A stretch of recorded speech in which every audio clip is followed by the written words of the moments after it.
Gracias. Y bueno, recordamos que esta clase es patrocinada por la señora Alma Diego y también que hay otras personas que están detrás apoyándola, pero bueno, agradecer como siempre su participación, su compromiso por acá. Y vamos a seguir hablando acerca del tema de la tristeza.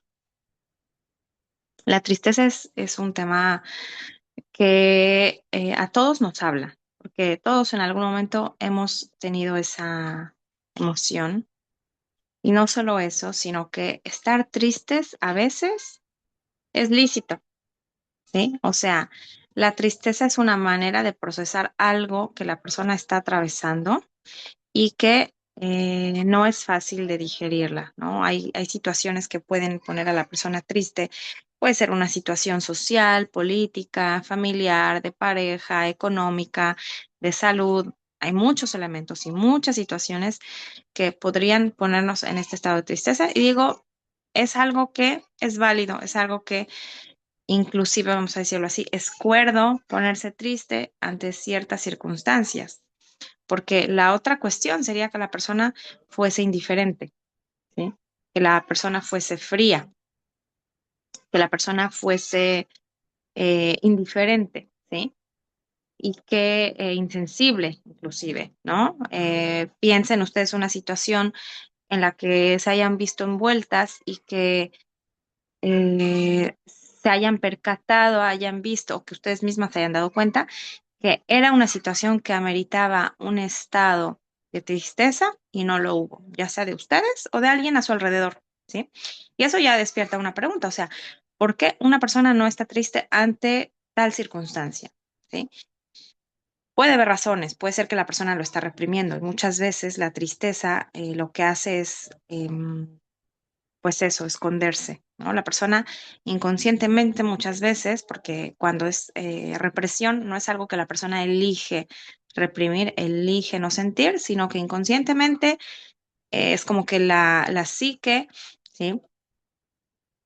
Va a percibir que la persona no tiene los elementos para poder manejar y lo que va a hacer es reprimir.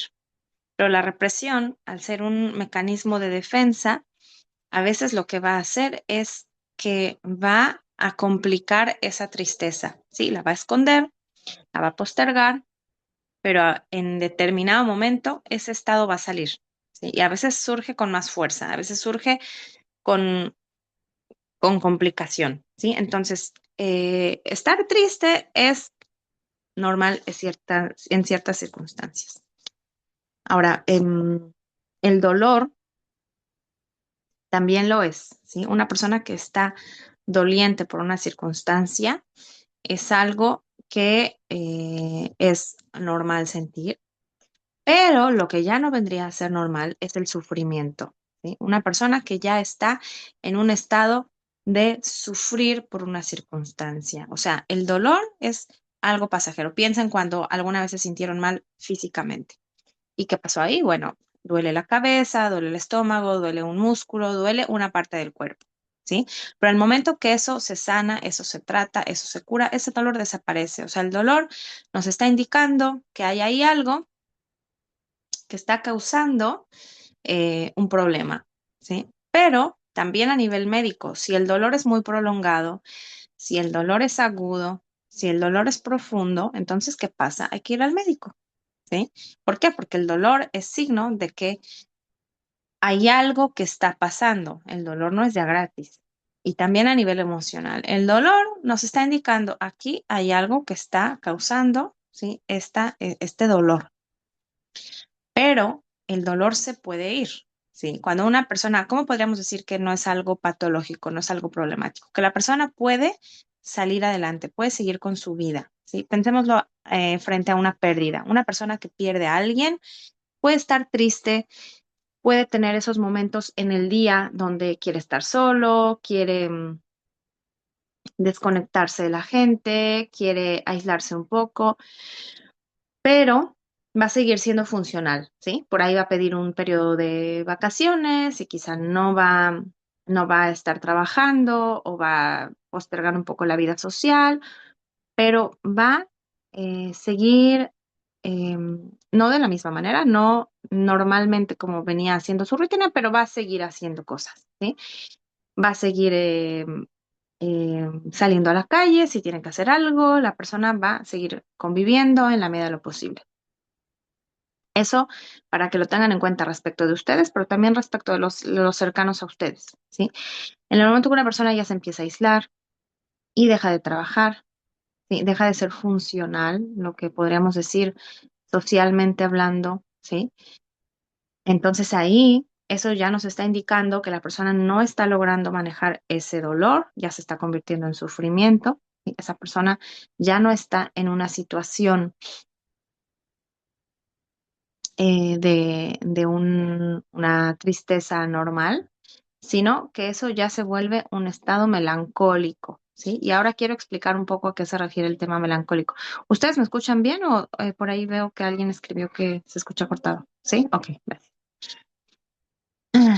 Entonces, en psicoanálisis usamos el término de melancolía, ¿sí? A ver, la palabra melancolía a veces nos suena como un poco una cuestión romántica, ¿no? O sea, una persona está melancólica, ¿no? A veces inclusive en las canciones o en poemas, poesías, usan el término melancolía como una tristeza añeja, pero que tiene algo de romanticismo. En el psicoanálisis, el término que Freud usa para hablar del tema no habla de la tristeza, sino habla de la melancolía. Y la melancolía, ¿sí? Va a ser lo que él denomina un estado de duelo no realizado. La vez pasada hablamos del duelo y dijimos que una persona que atraviesa un duelo, pues va a pasar por ciertas fases, va a pasar eh, por la negación, ¿sí? Después por el reproche, por la culpa, por el enojo, hasta que una persona logra resolver el duelo. Ajá, el duelo. Entonces, en el tema de lo que es la melancolía, ¿sí?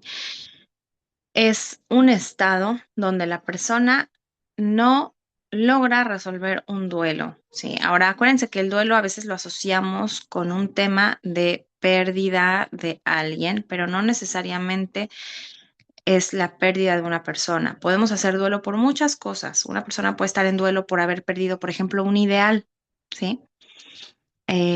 Ahora con la situación tan intensa políticamente que se está viviendo en muchos países, ¿sí?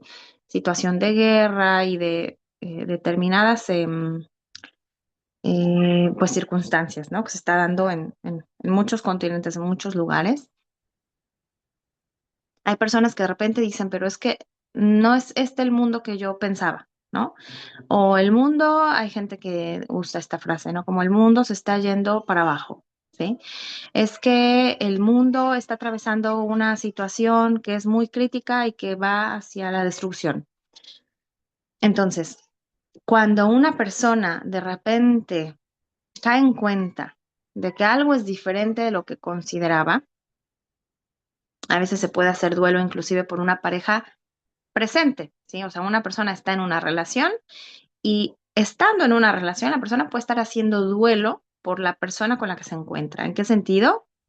Va descubriendo, no es tan como yo pensaba, ¿no? No es tan alegre, no es tan simpático o no es tan inteligente como yo pensaba, ¿no? Y a veces ahí se da enojo, rabia, pelea, riña, pero va a ser a través de un duelo que la persona va a estar haciendo, ¿no? Con ese ideal que se formó de esa persona.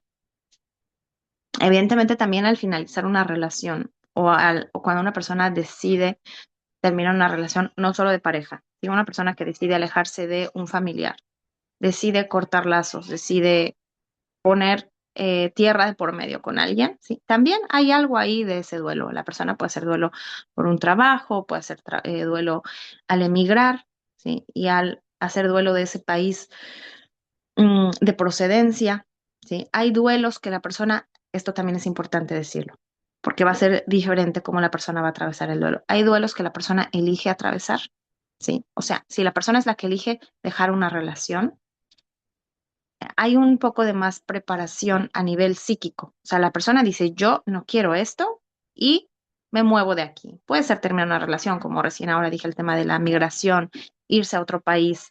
em, Decide poner punto final a algo. Pero hay duelos que no elegimos, ¿sí? Hay duelos que llegan solos, ¿sí? La pérdida de un ser querido, la persona no elige que eso pase. Cuando hay una relación que termina, pero es la otra persona la que pone ese punto final. Entonces, bueno, la persona se ve comprometida, se ve dentro de una situación de duelo porque alguien más lo está eligiendo, ¿sí? O porque la circunstancia lo está eligiendo, ¿sí? Em, por ejemplo, también la situación que se está dando, se me ocurre, ¿no? En Estados Unidos, gente que la están deportando y entonces familias que se están quedando divididas, ¿no? Están perdiendo a uno de los miembros, se está yendo a otro país. Entonces, todo eso implica realizar y atravesar un proceso de duelo que en cada persona es diferente, con sus matices, con sus altibajos, pero siempre y cuando la persona pueda seguir siendo funcional, pueda seguir atendiendo sus necesidades primarias, pueda seguir em, conectando con eso que duele, pero a su vez, ¿no? Vamos a decirlo así, seguir con vida. Entonces, es un duelo que está yendo por un buen camino. Pero ¿qué pasa? Decíamos entonces, en el caso de la melancolía, es cuando la persona no logra realizar ese duelo, no logra atravesarlo. Es como que algo de esa persona, ¿sí? La persona se pierde, ¿sí? La persona se va a apagar con eso que perdió. Y en ese sentido, lo que Freud nos dice es que cuando una persona está en estado de melancolía, es porque se pierde a sí mismo en eso que perdió. Por ejemplo, en una relación de pareja, ¿sí? La persona que pierde a su pareja, pierde con ello, ¿sí? No, no en todos los casos, digo, quien entra en melancolía, pierde lo que esa persona era, ¿sí? O sea, la persona que está atravesando esa melancolía va a perderse a sí mismo, porque al perder la relación es como eso que era yo en esa relación desapareció. Y eso es lo que va a ser trascendental, ¿sí? Es decir, la persona no solo pierde al otro, no solo pierde el trabajo, no solo pierde el estatus, no solo pierde lo que sea que esté perdiendo, sino se pierde a sí mismo, ¿sí? Como que se genera un vacío muy potente donde la persona no se encuentra, la persona dice, yo aquí no estoy, ¿no? Es como que pierde su estructura. ¿Es posible salir de un estado melancólico? Sí, sí se puede, pero muchas veces se requiere ayuda, ¿no? En términos clínicos, muchas veces a la melancolía, como se le menciona, es como la depresión. Entonces, por eso una persona que está atravesando este estado es como en ese proceso estará perdiendo y estará con lo que recién dijimos antes, ¿no? En un estado de sufrimiento muy profundo del que le va a ser muy difícil salir, del que le va a ser muy difícil levantarse, ¿sí? Y en eso se estará jugando el hecho de que no logra, no logra sobreponerse, ¿sí? No logra retomar su vida, no logra rearmar su vida. Por ejemplo, hay personas que al perder una relación o que fallece un ser querido, dejan, por ejemplo, de trabajar, ¿no? Y no me refiero a algo pasajero, sino me refiero a que ya está, se convierte en el estado de la persona. O personas que pierden un puesto de trabajo y nunca se logran reponer, ¿sí? No logran conseguir un nuevo trabajo y entonces quedan en ese estado donde se van deteriorando. Dejan de salir de casa, ¿sí? Dejan de encontrarse con la gente y, y se van aislando, ¿sí? Hay una situación, por ejemplo, que se da en países como China, no sé si lo han escuchado, ¿no? Que de por sí la cuestión social allá es muy, digamos, tiene sus características muy típicas de ese tipo de culturas. Es diferente a la cultura latina, ¿no? Con esto quiero decir que sea algo bueno o malo, ¿no? Pero digamos, a nivel social tienen otras estructuras, ¿sí? Y se ha visto, por ejemplo, que hay personas que se jubilan, ¿sí? Y entonces se quedan en su casa y de repente las personas dejan de verlos, ¿sí? No los ven más y por ahí después se dan cuenta, descubren que la persona, lo Aleinu, sí, falleció en su casa, nadie lo notó, nadie supo nada, la persona simplemente ya está, o sea, se aisló tanto, nadie nunca supo nada y por ahí al tiempo los encuentran. Al grado que se ha vuelto un problema social, o sea, no es algo aislado que pasó a una, dos, tres personas, sino que se dan cuenta que ya es un fenómeno a nivel social, porque ya hay ciertas instituciones que se encargan de acompañar a la gente o esto no en Asia, pero en otros países leí que están haciendo como aplicaciones como para que la persona que vive sola cada tanto se reporte, ¿no? Y dicen por este miedo a que les pase algo y que nadie sepa nada, ¿sí?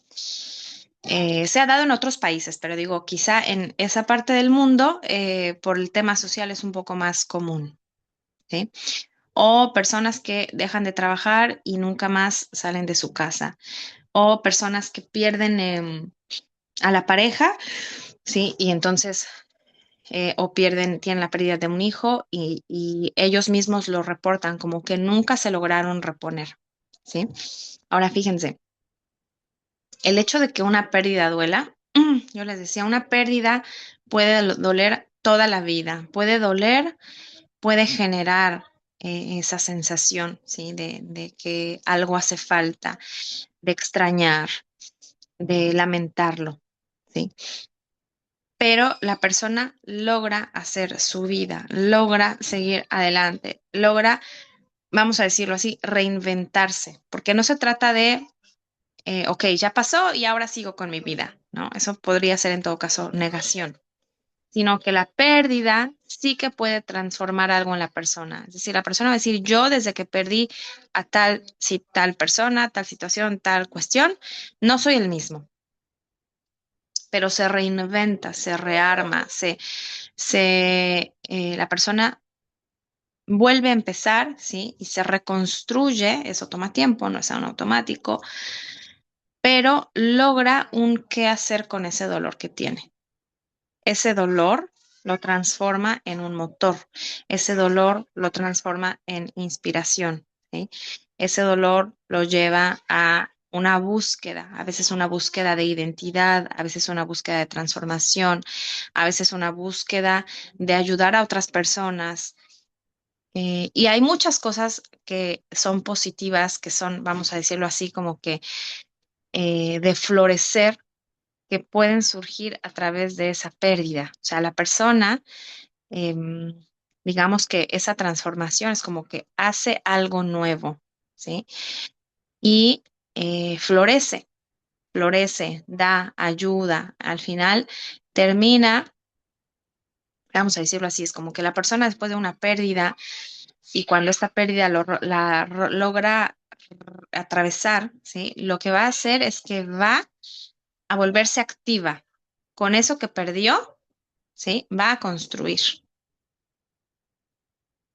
Me hace pensar en historias que cuentan, ¿no? Cuando una persona pierde un negocio, ¿sí? Queda en bancarrota, lo corren del trabajo, ¿sí? Y entonces con esa liquidación o con esa mercancía que le sobra, ¿sí? Reinventa, hace algo diferente y de ahí como que surge la solución, ¿no? De ahí surge ese nuevo proyecto de vida. Y en el caso de que no, entonces la persona puede muchas veces quedarse atorada, ¿sí? Me disculpo por el ruido de fondo, mis niños, en cierto momento del Shabbat se quedaron todos dormidos a una hora que no era una hora de sueño, así que ahorita están con toda la pila. Em, pero bueno, espero que sí se alcance a escuchar bien mi voz y que no, no interfiera demasiado. Entonces, No, se escucha de fondo los niños. Se escucha no se claro escucha. usted. Gracias. Ok, es que están gritando súper fuerte. Yo estaba segura que se escuchaban. Bueno,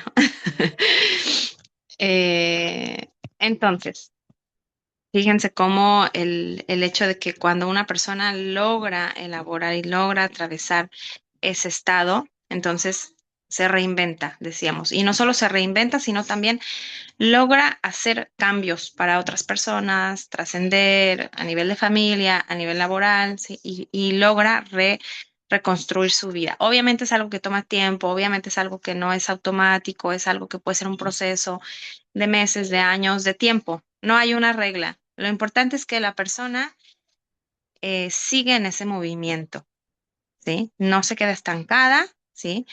Y que logra ir hacia adelante. Entonces, podríamos hacer esa pregunta. ¿Qué es lo que va a determinar? ¿Qué es lo que va a hacer que una persona le lleve a la melancolía? ¿Y qué es lo que a una persona le va a llevar a hacer un duelo? ¿Sí? Porque decíamos que son como los dos caminos. Alguien que hace un duelo, que elabora un duelo, sería ese camino, ¿no? El duelo es el momento de la tristeza, del dolor, del sufrimiento, pero en cierto momento ese duelo se cierra, el dolor puede seguir. El dolor puede reaparecer periódicamente, va y viene, ¿sí? Inclusive con llanto. No hay que espantarse de eso, porque la persona puede seguir teniendo esa emoción clavada, vamos a decirlo así, pero va a seguir adelante con su vida. Y la otra posición, decíamos, es una persona que va a seguir, va a quedar sí sumida en el dolor, va a quedar sí sumida en ese proceso, no va a lograr reconstruir su vida, no va a lograr, o vamos a decir, hay personas que son melancólicas y que son funcionales, ¿sí? Es decir, por ejemplo, que van a salir todos los días a trabajar, ¿sí? Pero cuando llegan a su casa, pues van a llegar, se van a poner la pijama y a la cama, por decir, ¿no? O que van a ser funcionales en el sentido de que van a encontrarse de vez en cuando, van a salir con personas, ¿sí? Pero van a volver a su casa y es como volver a ese estado de aislamiento prolongado, ¿sí? Entonces hay muchos estilos en cómo la melancolía se puede vivir. Hay personas que pues no les queda de otra, van a seguir trabajando, pero, pero al final la persona va a estar apagada, ¿no? O sea, va a estar aislada, inclusive dentro del trabajo, no es una persona que va a convivir mucho, no es una persona que va a sonreír mucho, es una persona que va a estar como más apagada, más aislada. Y entonces, bueno, ¿qué haría la diferencia? ¿Qué es lo que una persona vaya por el camino del duelo y qué es lo que una persona vaya por el camino de la melancolía? Un elemento ya lo mencioné, pero lo quiero seguir como aclarar para que se entienda qué es lo que tiene la relación. Es que la persona que se va por la vía de la melancolía es porque se perdió a sí mismo en ese proceso, ¿sí? Entonces, al perderse a sí mismo, es como que se queda sin su propia estructura, ¿sí? Es como que hubo un terremoto y le tiró todo lo que sería su, em, ¿cómo se llama esto? Los cimientos, ¿sí? Entonces, va a tener que ver con una manera que la persona se relaciona, ¿sí? Voy a intentar como traducirlo a cuestiones más cotidianas y más coloquiales, ¿sí? La persona que va a irse por la vía de la melancolía son este tipo de personas que se apegan a la situación de amor, puede ser la persona, puede ser el trabajo, sí, o sea, es que eso que amaban o eso que en este caso estarían perdiendo, ellos se van a apegar a eso, ¿sí? O sea, es un apego donde es indivisible, es como esa pareja le da estructura, ese trabajo le da estructura, ese estatus le da estructura, vivir en ese lugar le da estructura. En el momento que se pierde eso, la persona pierde su propia estructura. En el caso de una persona que vive un duelo, no se va a confundir, no se va, vamos a decirlo así, no se va a penetrar con lo que está perdiendo, ¿sí? Y no tiene que ver con un nivel de amor, no tiene que ver que si amo más o amo menos, sino que es una posición simbólica que cuando la persona entra en una relación o entra en una situación que le demanda como mucho de su ser, ¿sí? Cuando la persona pega su ser a eso, y eso lo pierde, ahí es donde sí, se va por esa vía más melancólica. Y por eso es que termina de perderse a sí mismo, ¿no? Pierde una parte de sí cuando pierde eso. La persona que va por la vía del duelo va a perder a alguien y esa pérdida va a ser puede llegar a ser muy dolorosa, pero la persona no siente que se está perdiendo a sí misma, ¿sí? La persona no siente que perdió algo de sí. Sí, entiende que perdió al otro y duele que perdió al otro, pero no se pierde a sí mismo, ¿sí? Tiene que ver con esta posición de cómo la persona, vamos a decir, como establece esos vínculos amorosos, ¿sí? En su vida. Quizá por ahí hayan conocido a alguien o ubiquen casos de personas que hayan atravesado pérdidas y entonces cada pérdida es sumamente desgarradora. Sí, la persona, lo que decíamos coloquialmente, como la gente, las personas se deprimen, ¿no? Tiene una pérdida y se deprime. Tiene otra pérdida, se deprime. Entonces, eso muestra que es más una cuestión melancólica, ¿sí? A diferencia de la persona que sí pierde, pero uno ve que la persona se levanta, que la persona sigue adelante, que la persona inclusive queda hasta cierto punto hasta inspirada o hasta con más ganas, ¿no? De construir, de hacer. Hay inclusive muchas personas que dicen, cuando yo perdí a tal persona, eso me dio fuerzas para seguir viviendo, por ejemplo, ¿no? No significa que no les dolió la pérdida, por supuesto que les duele, pero no se pierden a sí mismo con ese tipo de pérdida, ¿sí? Entonces, algo muy, muy interesante, ¿cómo te das cuenta que es negación? Varía de persona en persona, ¿sí?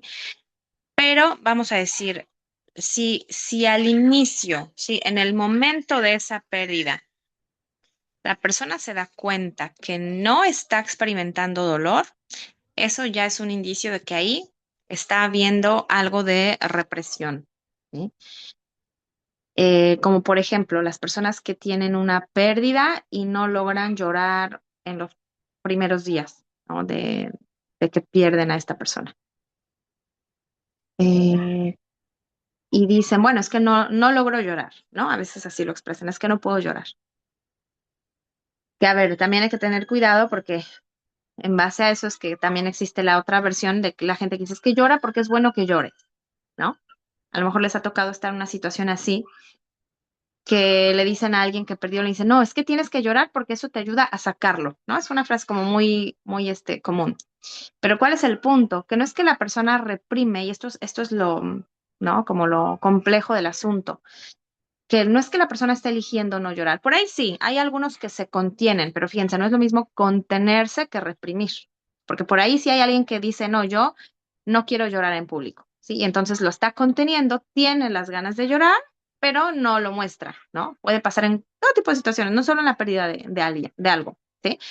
Que dice, no, yo no quiero llorar enfrente a la gente porque qué vergüenza, ¿no? O no quiero que me juzguen, o no quiero que piensen que soy tal cosa, ¿no? Que soy débil, que soy llorona, que soy sensible, que lo que sea. Pero entonces eso es una elección. Ahí la persona está conteniendo el llanto, ¿sí? Y cuando llega a un lugar seguro, ¿qué pasa? Se suelta, ¿no? Ahí sí llora y llora y llora. Eso es contención.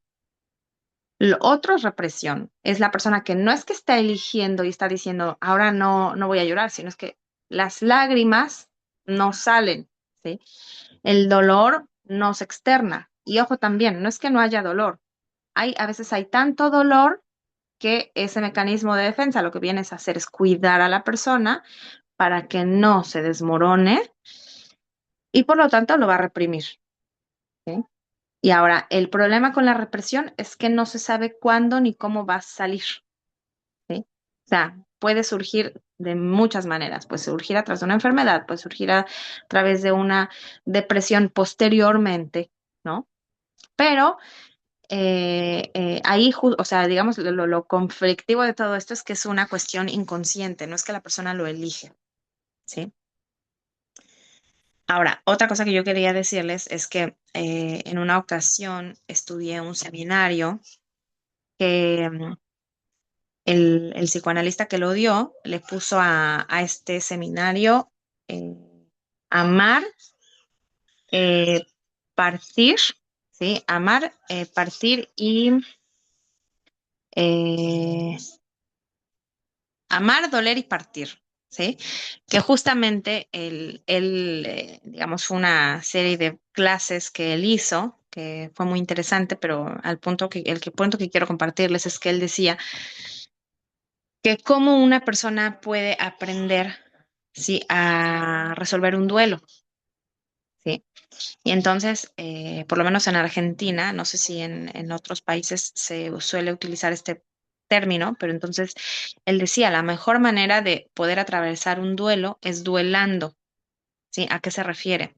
A que cuando la persona tiene un duelo, ¿sí? Y lo atraviesa, entonces cuando viene otro duelo, ¿no? Es como una especie de ejercicio, como cuando una persona está entrenando, ¿sí? Y cada duelo es un entrenamiento. Entonces, en la medida que la persona vaya atravesando duelos, ¿sí? Y no negándolos o que no se los nieguen, porque, y aquí es importante para las que son o mamás o abuelas o educadoras o que tienen contacto con otros niños, ¿sí? ¿Qué pasa? Que puesto que el hecho de las pérdidas es algo que a todos nos mueve, a veces queremos evitarle a los niños el duelo, ¿sí? Y a lo mejor les ha tocado vivir o han escuchado o les suena como situaciones donde se muere la mascota, ¿no? Y le dicen al niño, ay, es que se perdió, ¿sí? Y ahí le están negando a ese niño la posibilidad de que haga ese duelo, ¿sí? O, por ejemplo, muere la mascotita y la entierran y le dicen, o sea, pero no hacen que el niño sea partícipe de ese duelo. No lo comparten, no lo ayudan, no lo exponen a esa situación de pérdida, ¿no? O que muere un ser querido y lo mandan con los abuelos del otro lado, los tíos del otro lado, y como que bueno, que el niño no sepa nada, y al rato cuando la familia vuelve a la normalidad, ahí regresa el niño, ¿no? Que a veces, a ver, en algunos casos es lo correcto, que el niño no esté expuesto. No estoy diciendo que hay que llevarlo a que esté en una situación de velorio y todo esto. Va a depender de la cercanía del familiar y de lo que el niño pida. Eso es muy importante. O sea, hay que hablar con el niño, más que el hecho de que se exponga a una situación, es el hecho de lo que se le explica de la pérdida, ¿sí? Es lo que se le dice de qué está pasando. Y muchas veces con los niños lo que se hace es que se usa conceptos fantasiosos o, vamos a decirlo así, como historias un poco más, sí, fantasiosas, ¿no? Más allá de explicarle a la persona, mira, sí, murió o ya no está esta persona, ¿no? O por ejemplo, puede ser no solamente la pérdida de una persona, ¿eh? Puede ser una mudanza, puede ser em, el hecho de que un niño ya no pueda seguir en una misma escuela, ¿no? Son muchas situaciones, pero la pregunta es cómo se hace ese cierre de esa situación, cómo ese niño se despide, cómo, ¿no? Cómo se da ese paso. Y entonces ahí a veces es como que el niño no va se le va a estar evitando, ¿sí?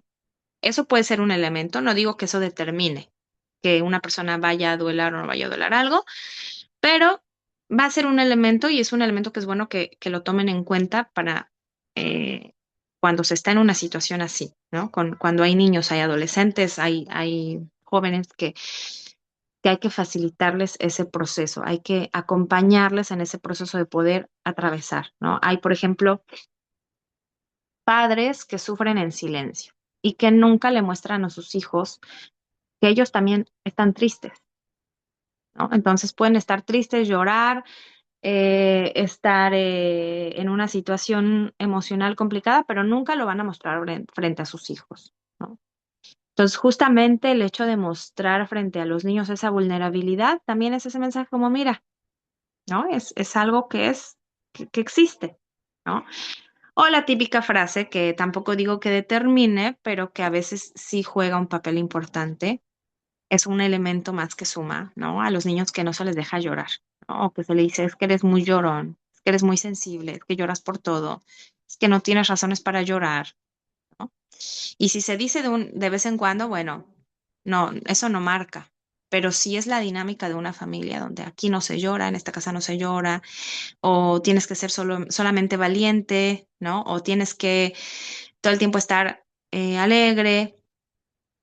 Entonces, forzar a una persona que se ve forzada a no mostrar ese estado de tristeza, ¿sí? Al final, digamos, es como algo que se va moldeando, es algo que la persona, aquí estamos hablando porque la persona podría llegar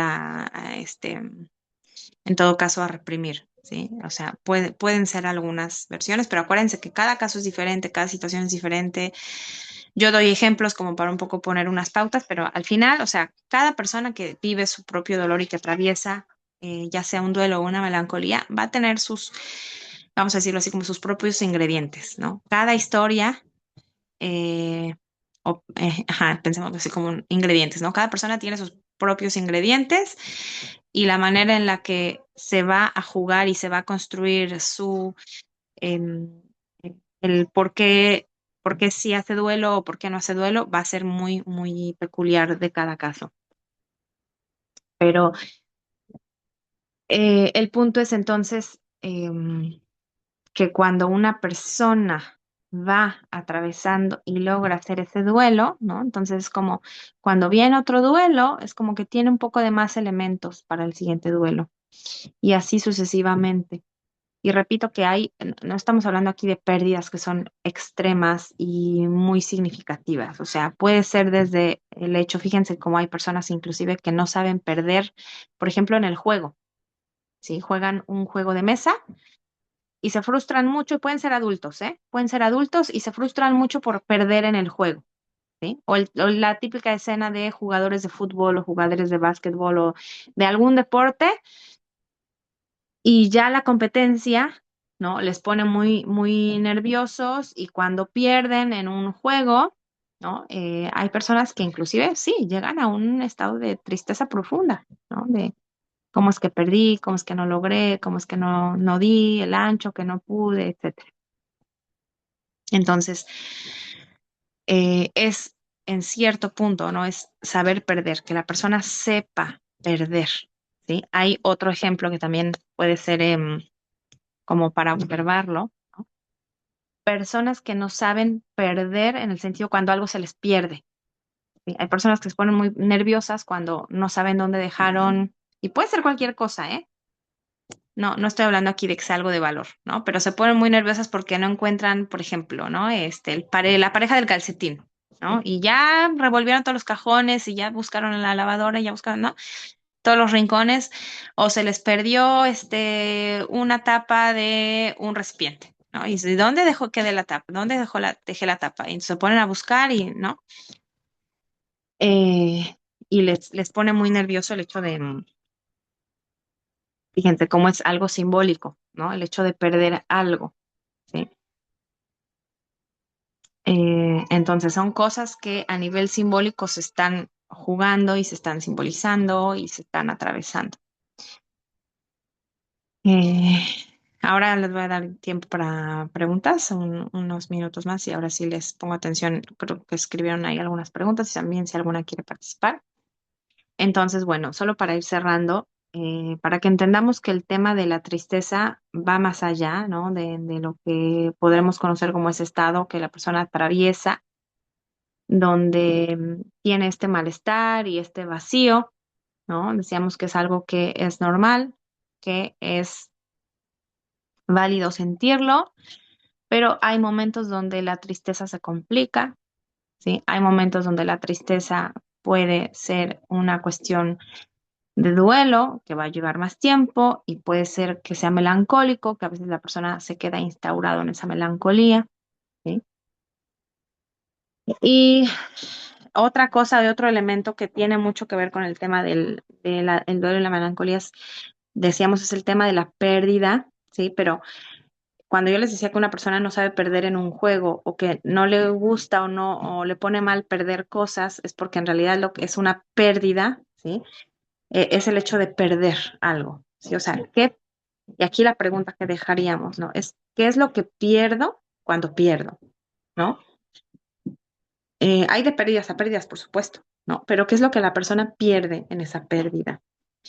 Aunque parezca eh, ahora sí que pleonasmo, pero no lo es, ¿sí? O sea, ¿qué es lo que la persona está perdiendo en eso que duele tanto, ¿no?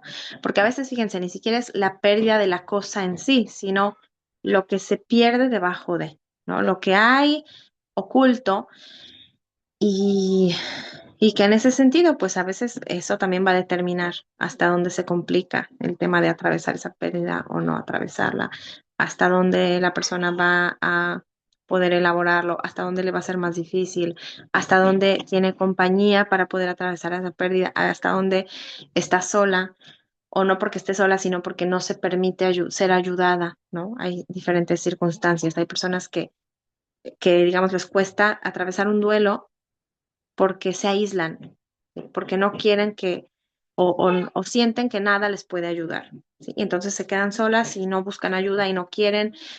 Entonces eso pues evidentemente lo va a hacer más complejo, ¿no? Pero bueno, hasta aquí me detengo. Vamos a atender a las manitas levantadas. Y bueno, espero que haya sido de utilidad y de reflexión lo que hablamos el día de hoy. Vamos a escuchar así como vi que se fueron levantando, sí, primero Cindy. Adelante. Saludos, Mora, y saludos a todas. ¿Qué Una tal? pregunta, Mora. ¿Cómo ayudar a una persona que tiene problemas, o sea, en ese aspecto de apego y cuando pierden algo,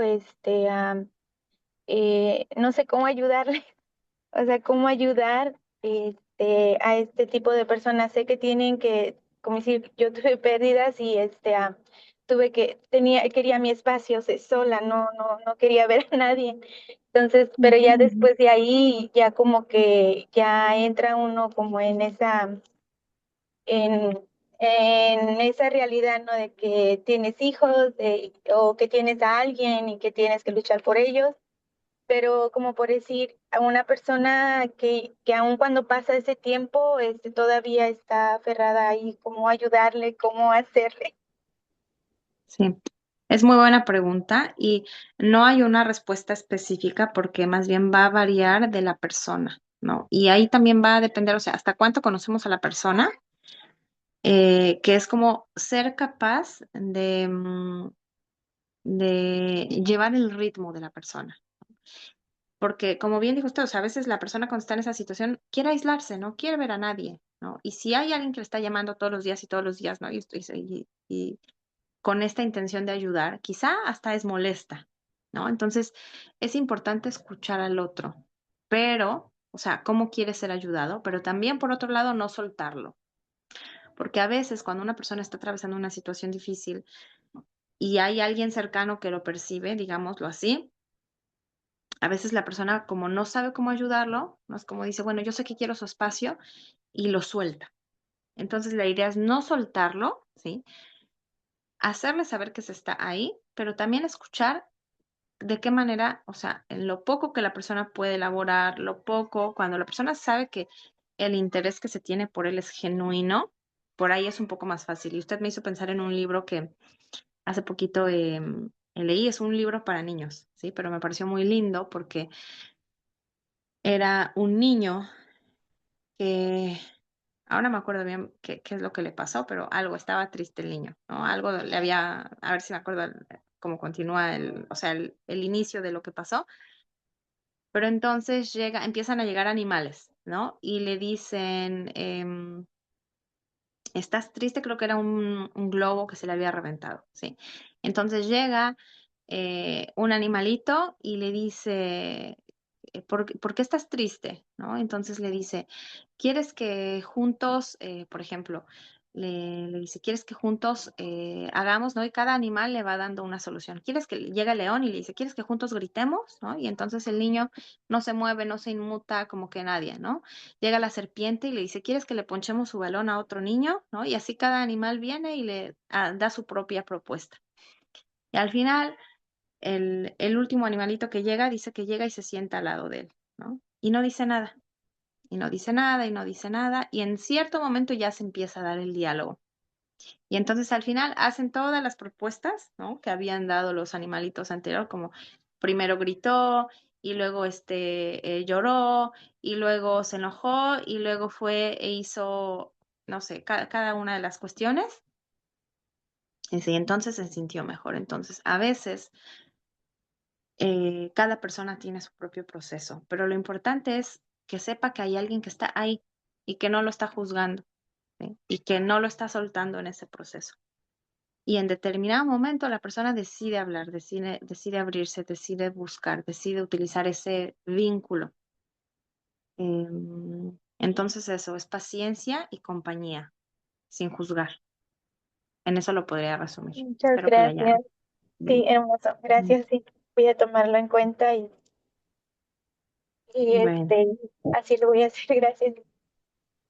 con gusto. Adelante, Negali, le escuchamos. Gracias, Mora. Muy buenas tardes a todas y buenas noches para usted. Algo que me hizo pensar fue en esta parte de que a veces también no se puede gestionar esa sensación que se siente en realidad, solamente con la ayuda de alguien, ¿verdad? Profesional. Por eso a veces me pongo a pensar que habemos personas que no nos entendemos y no nos ubicamos, ¿no? Como que no sabemos en realidad qué estamos haciendo o qué es qué es lo que traemos. Me acuerdo cuando era pequeña, ¿no? Que no tenía como ese sentido, me sentía tan vacía que no había una ubicación. Pero recordando esa parte del duelo, ¿no? Tal vez porque como era tan pequeña, no sabía gestionar ese sentimiento y me quedé en ese vacío. Por eso yo creo que siempre puse en mi cabeza que necesitaba ayuda, ¿no? Para encontrar para saber ese sentimiento, gestionarlo más que nada, ¿no? Y esa es una parte que te quería compartir con ustedes. Gracias, gracias. Sí, ciertamente hay niños, ¿no? Que ya desde la infancia están atravesando una cuestión melancólica y que están tristes todo el tiempo y que se aíslan y que van justamente con esa sensación de que nadie les entiende, no se sienten comprendidos, no encuentran el sentido, no encuentran el gusto por muchas cosas y sí, si ustedes perciben que hay un niño a su alrededor, entonces es bueno buscar ayuda, es bueno, y como le decía anteriormente a Cindy, ¿no? Estar. A veces esa presencia que el niño sepa, no le vamos a evitar el dolor, fíjense, esto es lo importante. No se le puede evitar el dolor, pero se le puede acompañar para poder atravesar, elaborar, gestionar ese dolor. Y eso es radicalmente diferente. Gracias por compartirlo. Adelante, Alma Yadira, la escuchamos. Es que estaba primero la señora Almadeli. Adelante, señora Almadeli. Perdón, no encontraba el micro. Mora, entonces, como que todo nuestro ser, y bueno, todo nuestro problema es no haber tenido estructura de Torah desde chicos. O sea, los judíos no van a pasar por todo esto porque, pienso, ¿no, Mora? Porque desde chicos se les habla de todo, o sea, de la pérdida, de que tienes que superar, de que tienes que superar todas las cosas que se te presentan en la vida y que tienes que tomarla de determinada manera. Porque en este mundo en general, la gente solemos sufrir o sea, yo por la pérdida de mi mamá, pero ok, la pérdida de mi mamá ya fue y me la traigo hasta esta edad de vieja, ¿no? Pero es porque yo no la trabajé bien, porque no me la plantearon como, o sea, como un padre, una madre judía, una tía judía le dice a un niño, ¿no? sabes que la pérdida es muy normal y todos vamos a trascender y tu mamá está en un mejor lugar. O sea, algo. O de cuando nos sentíamos solos y vacíos, o sea, un niño no debe de sentirse de esa manera. Todo lo provoca el entorno familiar. O sea, todo entonces se trata de la Torah, de que no nos dieron, no nos educaron con Torah. ¿Es algo así, Mora? Mire, Alma, yo creo que más bien cuando pasa con un niño, como la situación que usted plantea, es que no hubo un adulto más que sostuvo. Entiendo que en este caso mamá no estuvo, ¿no? Pero a veces es el papá, a veces es la abuela, a veces es la tía, a veces es inclusive una vecina, ¿no? O una cuidadora que está ahí para sostener a ese niño, ¿no? Que, digámoslo así, le da esperanza a ese niño. Y ojo, que no es que necesariamente le dice palabras como tú vas a poder, tú puedes, tú eres fuerte, ¿no? Sino es que el niño se siente visto, se siente acompañado, siente que tiene sostén en alguien más. Entonces, cuando el niño siente que hay esa compañía, que hay ese sostén, tiene elementos, tiene herramientas para poder armarse de nuevo tras una pérdida. Y si no los tiene, entonces no. ¿Sí? Ahora, Eh, usted dice que si en todo el mundo judío se tiene, no se tiene. También en el mundo judío se da un tema de tristeza, melancolía, duelo no elaborado. Sí es cierto que en el judaísmo tenemos fechas, tenemos en el calendario, em, sobre todo en, digamos, en el mundo religioso, porque acuérdense que están los judíos que no son religiosos y que no conocen ni las fiestas, ni las fechas, ni Perdón, Mora, nada, ¿no? perdón, pero hay estructura, Mora, de alguna manera, o sea, sí, yo sé que andan judíos, hacen cosas y, o sea, yo lo sé, Mora, pero, o Ujú. sea, nosotros como seres, nosotras no ágidas, creo que algunas si hubiéramos tenido una estructura de Torah, tendríamos otra situación de vida. Sí, sí.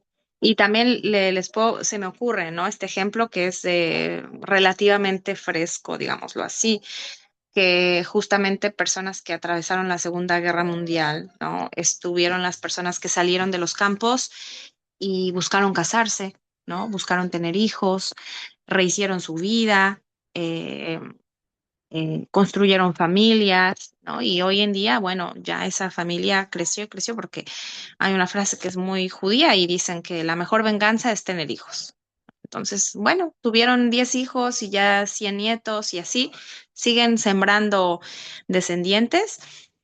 Em, pero también hubo personas digamos, de la Segunda Guerra, les digo que hoy en día son ancianos, que siguen teniendo esas huellas, ¿sí? O sea, hay, por ejemplo, asilos acá en Israel de personas que todavía, ¿no? Son ya muy grandes, pero que atravesaron la Segunda Guerra. Y se sabe porque han hecho estudios y o sea, se hace un acompañamiento a estas personas, pero que hasta el día de hoy se siguen despertando con pesadillas. Hasta el día de hoy. Usted dice, pero ¿cómo? Si ya pasaron cuántos años, ¿no? Em, ya cuántos años han pasado, o sea, ¿no? 80 años ya pasaron y las personas se siguen despertando con pesadillas, gritando a la mitad de la noche, ¿no?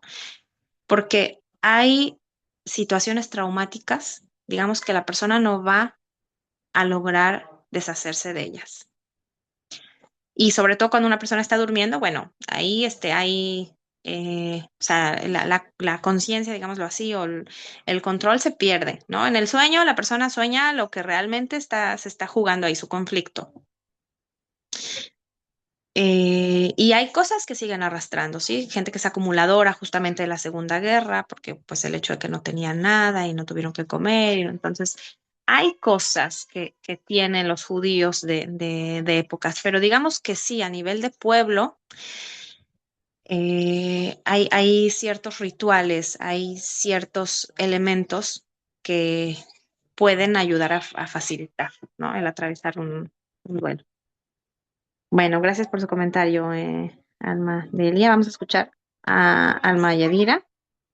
Oh, Mora, Ay, Rabanito, y falta la señora Alicia y ya luego sigo yo. ok, gracias por ayudarme. Sí. Adelante, señora Alicia. Sí, buenos días y buenas noches, Mora. Gusto de verla. Sí, Buenas es que noches. se me va, estoy para arriba y para abajo con la manita porque se me da en internet, entonces cuando entro, la manita Ok, adelante. abajo. Eh, bueno, una pregunta y un comentario. En dar el duelo, mi mamá hace unos años perdió dos hijos. O sea, uno murió en 3 y el 29 del mismo mes murió otro. Yo viví el Muy duelo cercano. como hermana, pero no puedo Ujú. imaginar cómo lo pudo haber vivido ella. Madre. No era porque cuando yo fui al entierro de mi primer hermano y fui al del segundo, era como si ayer hubiera muerto, o sea, estábamos viviendo la misma situación. Ujú. Pero sí es difícil y le agradezco porque yo pensé que un duelo era solo de muerte.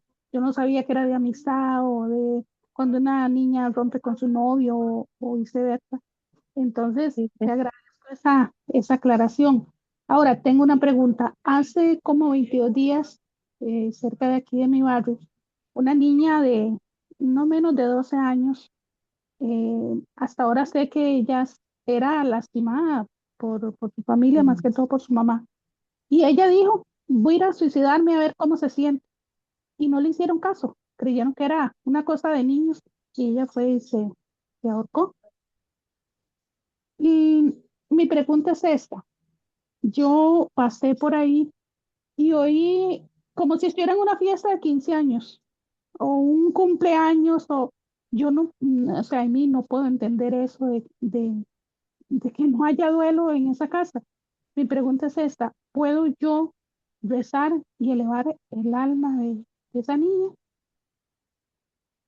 Sí, seguro que sí. Sí, miren, yo les he dicho en varios momentos que cuando se habla del tema del suicidio, o sea, los rabinos hoy en día están comprendiendo más todo este tema del dolor que está tras de una persona que atenta contra sí mismo. Hay situaciones, por ejemplo, que no, ¿sí? O sea, yo les puedo compartir un caso, una persona que estaba en una sobredosis y en esa sobredosis la persona decide quitarse la vida, ¿no? Entonces ahí es otra realidad. O hay personas que atentan contra su propia vida para castigar a alguien más, ¿sí? Entonces ahí es otra situación. Pero hay personas que realmente llegan a estos casos por el gran dolor que están cargando, ¿sí?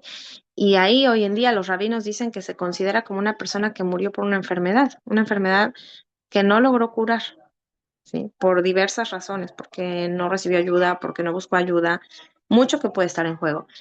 Pero es lamentable, y sobre todo tratándose de un niño, ¿no? O sea, un niño que atenta contra su propia vida, seguramente que el hecho de no sentirse visto, no sentirse acompañado, es algo que está en juego y seguramente que sí, que usted puede rezar por la elevación de esa alma. Y bueno, que Hashem tenga misericordia. Y amén. Lo pregunto por eso, ¿verdad? Porque eh, yo ahora tenemos como no novias otra conciencia acerca de lo que es elevar el alma de una persona. Y si ella no tiene, eh, no en vano ¿Quién le lo llega a haga? uno a los oídos. Exactamente. Muchas gracias. Gracias a usted. Bueno, ahora sí, Alma Yedira, la escuchamos. Buenos días, Nora, ya te oras otra vez. Bueno, mi pregunta es esta y lo voy a hacer rapidito, pues ya lo conocen, pero he estado, hoy por ejemplo, como usted dice, tenemos cosas arrastrando. ¿Por qué? Porque yo soñé varias cosas que dice uno que en el interior ya las cerraste, pero no, porque para mí fue muy fuerte, porque yo, pues, acababa yo de entrar a mi hijo y a los 2 días me dice mi esposo, pues, párate, vamos a tener que ir a ver a nuestro otro hijo. Y entonces me estaban diciendo que él tenía Asperger y pues era bien fuerte porque en ese día mi hijo empezó a vomitar sangre, lo tuve que meter al hospital. Desde ese día para acá, pues hace muchas cosas que no quería comer. Tenía así como bulimia, ¿no? Tomaba mucha agua, mucha agua. Entonces, cuando entramos, me dice el doctor, no, pues prepárese para lo peor, porque él tiene como que un taquicardia y pues no va a estar en este mundo. Entonces, yo al mismo tiempo yo sentía yo que feo, ¿no? Y yo decía, yo, Dios mío, pero una cosa que me ayudó mucho, ¿no? Este, a mantenerme porque me decía mi esposo, es que dice, despierta, despierta porque Emilio se quiere aventar, dice, de donde está la cisterna. Entonces yo, pues con todo el dolor del mundo, pues tuve que voltear a ver, ¿no? Pero sí, ¿no? Pides perdón, como dices, todo lo que es lo del suicidio, todo eso, pues pasé. Pero ahorita sí, por ejemplo, hace unos días, él vino, no sé por qué está, no sé por qué se molestó con, no voy a decirlo mucho muy fuerte, ¿no? Pero él fuimos con mi hijo y mi hijo me dice que no quiere cambiar y me dice la psicóloga, es como si tuviera esa edad que se quedó, dice, cuando tuvo el problema, ahí está, no quiere salir, ni tampoco, Emilio tampoco quiere salir. Entonces llega un momento en que tú crees que te crees el creador porque dices, no, pues ¿cómo le voy a hacer, no? Y viene y me dice, me debes la muerte o sea, yo ya había yo zorrado eso. Entonces me empezó a contar cosas que él pasó en el hospital que yo No no sabía. las viví. Entonces, Mm. sí me dolió mucho, pero le pedí perdón al creador porque me lastimó y, y me dijo, te odio porque tú, eh, tu familia siempre te quiso, yo siempre he tenido problemas. Entonces me traté de controlar, no le dije nada, me quedé callada. Y me dijo, mira a tus hijos, ese es tu castigo, que estén así. Entonces yo me volteé y le dije, no, no es mi castigo. Son almas que el creador las trajo y yo no puedo evitar, le digo, todo lo que ellos estén pasando, yo les voy a ayudar hasta donde yo pueda. No voy a entrar a ayudarles a ellos si el creador no lo permite. Y si está permitiendo todo esto el creador, él sabe por qué es lo que ellos están rectificando. Pero a mí no me vas a cargar ya más cosas. Y lo siento mucho si me odias o te debo a tu hijo. Eso díselo al creador. Yo no te debo nada, pero sí trato como ya de no, ahorita quería yo platicar con él, pero no puedo platicar con él porque son cosas que son muy fuertes y precisamente hoy soñé cosas así y tuve que cerrarlas y decirle, creador, yo no soy nadie para decirte por qué he pasado todo esto. A lo mejor hubo una consecuencia que yo no me di cuenta, pero te pido perdón y gracias al creador que estoy en estas clases, es que me pongo fuerte, pero sí, es fuerte no saber cosas que yo no pensé, cómo me empezó a describir la muerte de mi hijo, pero es fuerte, la verdad que es muy fuerte, porque como me dijo cómo se estaba ahogando, entonces pasa como una película por tu cabeza de lo que le sucedió al niño, ¿no? Entonces dije, pero ahorita me tengo que mantener fuerte porque mis hijos es como si fueran adolescentes, están como rebeldes, como que se quedaron en esa edad.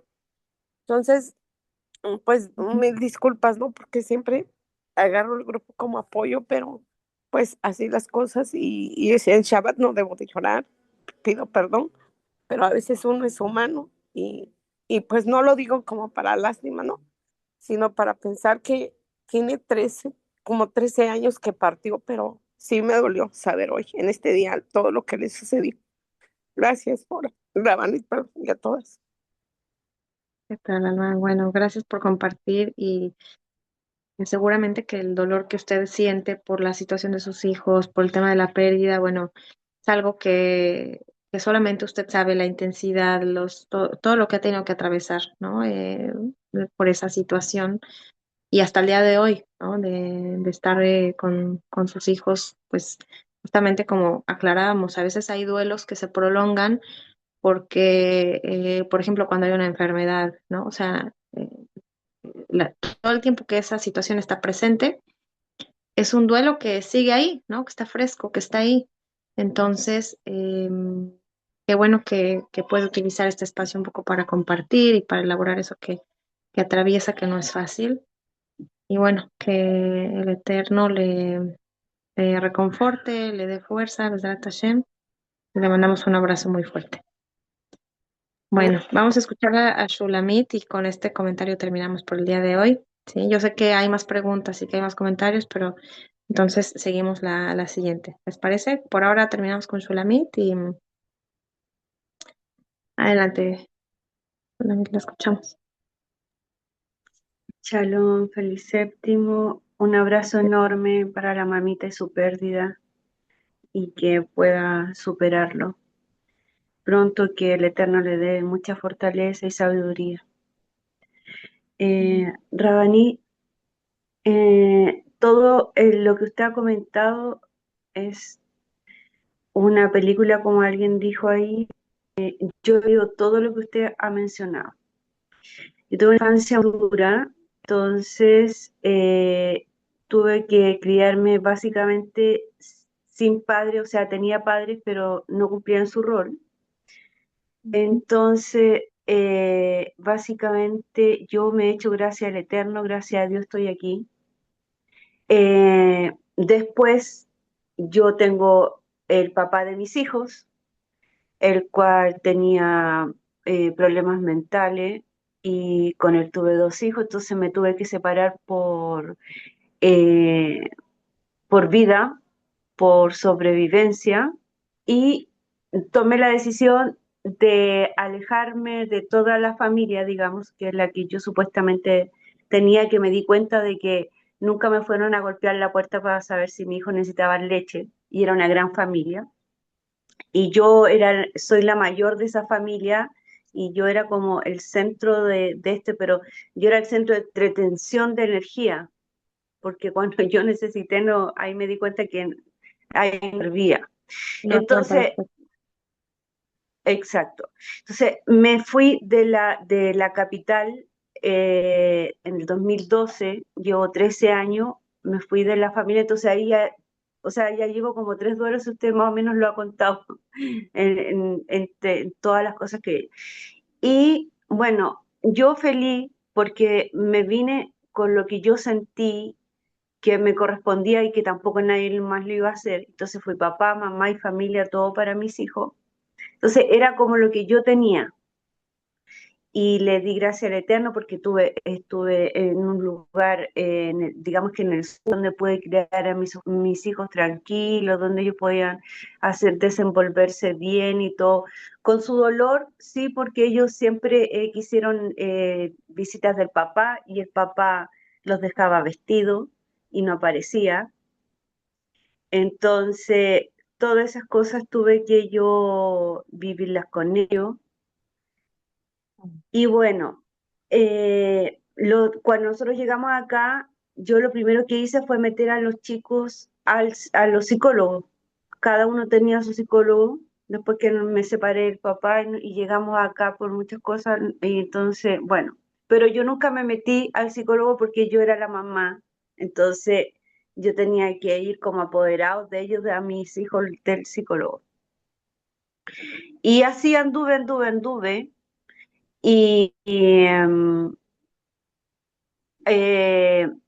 mi hija se fue, a los 18 años volvió a la capital porque tenía que estudiar, y eso fue como el dolor, como que a mí me arrancaron un pedazo entre el útero y el corazón, porque éramos los tres muy como un clan, nos decían un clan.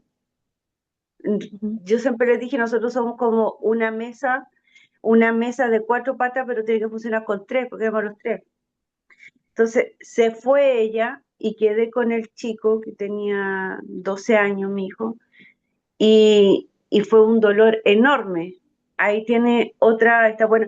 Dentro de esas circunstancias es como que uno busca, o sea, no busca, sino como que uno le hace frente nomás porque yo sabía que yo no me podía derrumbar o caer cuando me vine para acá con mis hijos porque yo tenía que echarle para adelante nomás y tenía que ver que ellos siguieran, avanzaran y todo. Ya con mi hija fue como un stop y como que me di cuenta de que la situación se iba a transformar porque en algún momento después tenía que hacerlo mi hijo también. Ujú, Pero ujú. con mi hija fue como así un shock porque era la única mujer, éramos muy partner, ella es muy alegre igual que yo, entonces teníamos varias situaciones que nos complementaban. Para mí fue muy doloroso, muy, muy, muy, muy doloroso. Eh, Después me viene, bueno, me quedaba el chico, tampoco no me podía echar a morir porque me quedaba el chico, tenía que sacarlo adelante y me llega la menopausia dentro de ese periodo, Ujú. donde a los 37 años menopausia precoz, donde como que la vida se te va. No sé si a alguien le ha pasado ese tipo de situaciones. Es como cuando a uno le llega la menstruación, que es, te das 7 días, 7 días en el mes, como que tú no tienes vida. Eso se me implantó a mí y desde ahí ya nunca más tuve vida porque yo se me desarmaron la hormona, estuve con depresión, 5 años con psicólogo, ahí empecé a superar todos los traumas, todas las cosas que yo no me había dado, eh, que no me había dado tiempo para superar. Y ahí sí yo dije, ok, este es mi momento, tengo que hacerlo, porque si no es ahora, eh, empecé a saber yo del tema de las enfermedades, no quiero enfermar más mi cuerpo, tengo mi alma y mi mente enferma, pero no quiero enfermar mi cuerpo, quiero seguir viviendo, es lo que pensé, y me sometí al psicoterapeuta, 5 años, duros, fueron 5 años muy duros de volver de donde yo me vine y pasar el proceso, recordar, avanzas 2, retrocedes 3, tuve 2 recaídas muy, muy importantes. Ya la última recaída, yo si no me afirmaba, iba para psiquiatra. Y entonces dije yo, bueno, si estoy haciendo todo esto y ya he avanzado 4 años con 300 y tantos días, no voy a venir ahora a rendirme así. Para algo vine a, o sea, para algo Dios me puso, me dio esta oportunidad de superarlo y creo que ya lo más malo lo he pasado. Ahí está a donde usted dice, uno va como entrenándose, porque los duelos no solamente son de pareja, sino que de situaciones, de que, pucha, tú querías hacer una cosa y uno como que se arma una maqueta y la maqueta le falta un palo o le falta algo, entonces ya no es la maqueta que tú quieres y ahí te derrumba, entonces tienes que plantearte hacerlo porque tienes que seguir funcionando. O sea, tienes que seguir funcionando. Y el psicólogo siempre le llamaba mucho la atención porque me decía, tú tienes una resiliencia que yo no la había visto nunca, pero yo siempre le mencioné que yo estudiaba Torah, que era observante del judaísmo, que era, y como que él lo asociaba con las cosas que él me comentaba. Entonces, fue muy bueno en el fondo, o sea, al final de la terapia fue como que ya nos sentábamos a conversar de Torah y psicología y llegábamos a un punto, un punto medio. Y me dieron de alta ya hace 2 años. Creo que eso han sido básicamente mis dolores. También he tenido pérdidas de pareja y sí me di cuenta de que era por el tema del abandono. O sea, era como que me di cuenta como que anduve transitando mucho tiempo sola y que siempre quería yo, no era lo que yo quería, pero como que la vida me daba esas situaciones. Y entonces, en el fondo, no estaba con mis parejas porque era un hombre maravilloso, sino porque era como que quedaba vacía, o sea, como, ¿y ahora qué hago? O sea, otra vez empezar y un montón de cosas que logré superar también.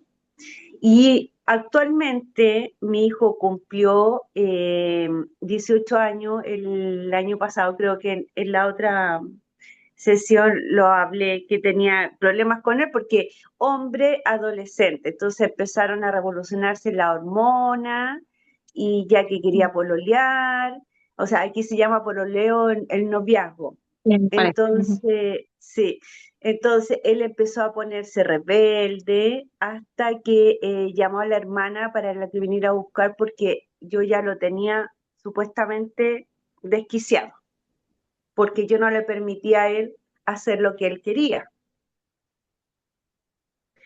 Entonces, bueno, eh, el dolor que yo siento hoy en día es que, bueno, se fue mi hijo, gracias a Dios, eh, sano. El problema está en que vuelvo al punto que el papá nunca se hizo tratamiento. Entonces, yo quiero a mis hijos, les doy lo mejor, con envases para la universidad, con un montón de cosas, y llegan al lado del papá, y ya mi hijo la semana pasada se hizo un tatuaje. Y es el mismo modo operando que mi hija. Y después los envenena, yo no los puedo llamar, actualmente yo no los puedo llamar porque estoy en una condición de que yo soy un peligro para ellos, es lo que le di el papá, entonces cuando llegan al lado del papá yo los pierdo, son otro esto, entonces los Seguro. pierdo, soy la mala y todo. Y bueno, yo me he quedado aquí este año esperando que mi hijo cumpliera los 18, que se fuera, entregarlo de buena forma, no fue así. Y buscando trabajo, entonces eterno ya ahora necesito trabajar, necesito ocupar mi mente, no quiero estar aquí porque yo vivo sola, aquí no tengo familia y de repente me perturba tanta soledad, me encanta la soledad porque me he relajado. Ayer me ha dado unas vacaciones últimamente maravillosas, pero necesito ocupar mi mente y sentirme funcional y no se me ha dado los trabajos. Me han hecho bastante entrevistas y necesito vivir como todo ser humano con dinero que quiero ganármelo para mis clases, para todas mis cosas. Y no se me ha dado, entonces viene una amiga, ella está pasando un duelo ya, perdió su mamá, que la conozco de los 13 años, y vive en la playa, y a mí me encanta la playa, el mar. Entonces me dice, amiga, ¿sabes qué? Vienen mis nietos para acá y me dice, tú querías venir a trabajar a la playa, yo sé que tú quieres venir a buscar trabajo y todo. Me dice, ¿por qué no te vienes? Me va a ayudar mejor con mis nietos, me sirve más que vengas con mis nietos por el momento que tú buscas trabajo. Entonces, aquí tengo armado mi bolso, mi maleta, mi bolso, Ujú. y el Se va. lunes ya viajo. Y justamente ayer estaba pensando, porque decía, ya, no, el trabajo no me sale, no me aparece. He ido, no, entonces, ¿qué hago? ¿Qué hago? Y me aparece. Entonces, es una nueva versión de cómo asumir mi ¿Cómo duelo, porque es un reconstruirse? duelo lo que yo estoy viviendo. Claro. Eso es un duelo porque yo no tengo contacto con mis hijos, no, por otras personas yo pregunto cómo están. No me llaman ni yo los llamo. Hay cero comunicación. Entonces, digo, yo tengo que seguir viviendo y no quiero estar así porque yo sé de que a ti te puedo servir, a ti, Hashem, para tu gloria y para tu honra. Por algo me tienes aquí y me diste estas vacaciones y me has dado este tiempo para estar descansando y me da la oportunidad de ir a ayudar a mi amiga con sus nietos Ujú. y con su duelo. Pues qué bueno, Shulami, que puede encontrar esta manera de reconstruirse, de rearmarse, de reinventarse y pues que Hashem le acompañe y le ayude y que Besrat Hashem no pierda usted la esperanza que en su momento pueda recuperar la relación Amén, con sus hijos. Seguramente que ellos al llegar a casa de amén. papá, bueno, están teniendo la otra versión y también seguramente ellos estarán atravesando algo, pero ya verá que si usted está ahí para ellos a la distancia. Ellos en su momento van a también a buscar esa relación. Y bueno, bendiciones, gracias por compartir una historia muy, muy linda, justamente como ella dijo, ¿no? De resiliencia, ¿no? Una persona que además tomó acciones, ¿no? Hizo ese proceso que sabía que tenía que hacer, se levantó y que ha podido atravesar todos esos duelos. Así que bueno, gracias por su historia, por compartir y gracias a todas, gracias a la señora Alma. Y bueno, nos encontramos para la próxima. Bendiciones para todas, todo lo mejor, feliz séptimo y hasta luego. Gracias, Mora. Gracias. Gracias. Lindo Gracias, verla. Alma. Un Gracias, abrazo, Almita. Gracias, señora Alma. Gracias. Gracias, Mora. Buena semana. Gracias, Mora, gracias, chicas. Gracias, querida Rabani, querida Neshama. Shalom. Gracias. Gracias, Almita, Diego.